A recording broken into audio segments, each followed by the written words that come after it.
Magandang umaga po sa ating lahat. Ito po ang ating 5 a.m. update dito kay Bagyong Neneng ngayong araw ng Huwebes, August 20, 2026.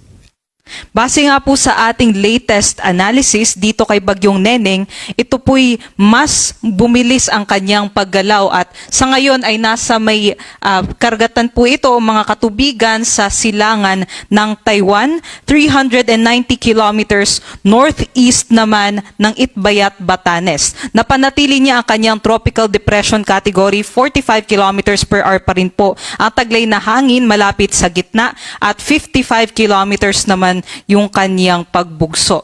Yung kanyang pagkilos naman ay mas bumilis nga west-northwestward at 30 kilometers per hour. At sa ngayon nga po ay malapit na dito sa mga kalupaan ng Taiwan. Sa ngayon, wala pa rin naman po tayong nakataas na any wind signal sa ating bansa dahil malayo na nga po ito sa ating mga kalupaan. Ngunit patuloy pa rin nitong hinihila yung habagat patungo dito sa may Luzon. Kung mapapansin natin sa ating latest satellite imagery ay mas numinipis na po yung mga kaulapan na dala ng habagat dito sa may western section ng Luzon. So, in-expect nga po natin within today ay generally mag-i-improve po yung ating weather conditions. Aside naman po dyan, kung mapapansin din po natin, malaking bahagi po ng Visayas, Mindanao, maging dito sa southern Luzon area ay mas bawas din po yung ating mga kaulapan, kaya bawas din po yung ating mga pag-ulan dito sa mga nabanggit ko pong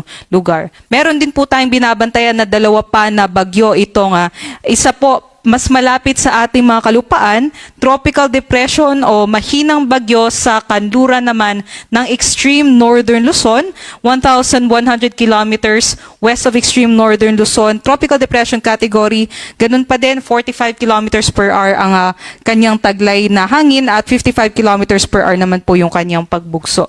At inaasahan po natin, patuloy po itong kikilos pa southwestward, may kabagalan 10 kilometers per hour naman at maaaring maglandfall either po sa may Vietnam o sa may southern mainland China. Yung pangatlong bagyo, nasa labas pa rin ng PAR itong tropical storm na may international name na Saudel. Malayo pa po ito sa ating mga kalupaan at hindi pa nakakaapekto sa ating bansa. Ito po'y nasa mahigit 2,900 kilometers. Silangan naman ng northeastern Mindanao. Ngunit unahin muna natin itong update dito sa Bagyong Neneng. Ayon nga po sa ating latest forecast track and intensity nitong Bagyong Neneng, maaari pong kumilos ang sentro nitong bagyo pa northward o pa hilaga